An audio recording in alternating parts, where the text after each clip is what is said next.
Bientôt 14 h sur BFM TV, merci beaucoup d'être avec nous. Nous sommes ensemble jusqu'à 18 h. Bonjour Cédric. Bonjour Jeanne, bonjour à tous. À la une de l'actualité de ce samedi, fermeture dès 23 h des bars, restaurants ou encore épiceries de nuit dans les Pyrénées-Orientales. La mesure entrera en vigueur dès demain soir. Cela vient s'ajouter à d'autres restrictions prises en fin de semaine comme le retour du masque à l'extérieur en raison de l'explosion du nombre de cas dans le département. Un incendie survenu très tôt ce matin à Marseille qui a fait au moins 3 morts. Un enfant de 2 ans est dans un état grave et 2 autres personnes ont été blessées. Le feu a pris dans les parties communes d'un immeuble appartenant à un bailleur social, mais en partie squatté. Les habitants doivent être relogés. Les inondations en Allemagne et en Belgique avec un bilan humain qui ne cesse de s'alourdir. Au moins 133 personnes sont mortes en Allemagne, 24 en Belgique. La reconstruction psychologique et matérielle s'annonce longue et difficile.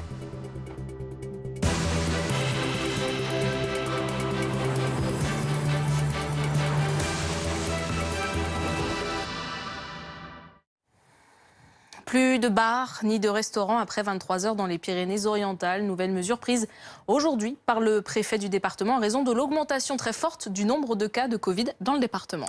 Célia Giusfredi, vous êtes sur place après le retour du masque en extérieur déjà décrété.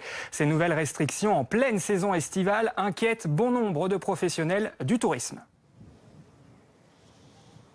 Oui, c'est une mauvaise nouvelle qu'a annoncée la préfecture ce matin aux patrons de restaurants, de bars, mais aussi pour tous les professionnels du tourisme, car à partir de demain, ils devront fermer leurs portes à 23 h et ce pour 2 semaines jusqu'au 2 août. Alors, c'est une mauvaise nouvelle. Ça, c'était un peu ce que redoutaient les restaurateurs, car pendant cette période de la soirée, c'est là où ils font le plus de chiffre d'affaires en période estivale. Alors, on a rencontré Laurent, il était très inquiet. Je vous laisse l'écouter.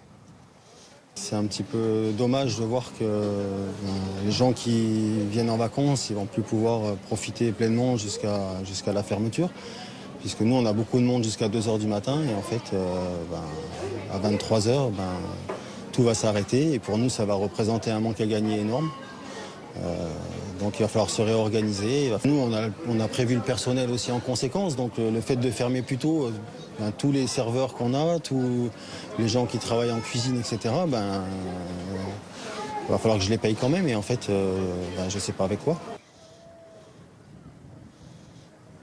Alors si je ne porte pas le masque, c'est parce qu'il n'est pas obligatoire à la plage, on le rappelle, ni dans les espaces naturels. En plus de ça, une autre interdiction est tombée ce matin, enfin hier, mais est valable à partir de ce matin. C'est l'interdiction de consommer de l'alcool sur la voie publique. Alors pour le moment, toutes ces mesures dureront les 2 prochaines semaines, mais cela pourrait encore changer si la situation évolue, que le taux d'incidence ne baisse pas, car sur les derniers jours, celui-ci est passé de 211 à 259.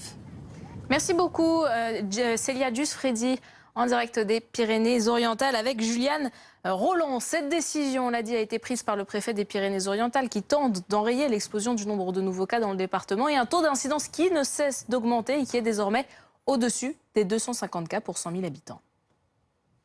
Cette circulation très intense du variant Delta nous a amené en effet à prendre un train de mesures, le port du masque sur la voie publique en dehors des plages et des grands espaces naturels, l'interdiction de consommer de l'alcool sur la voie publique parce qu'on sait que c'est des situations et des circonstances qui peuvent amener à ne plus respecter les gestes barrières.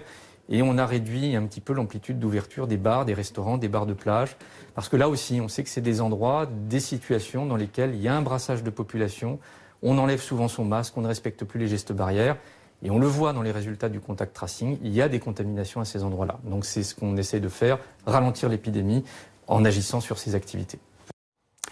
Avec nous pour parler de ces nouvelles restrictions, notamment dans les Pyrénées-Orientales, Bernard Lebeau est avec nous. Bonjour.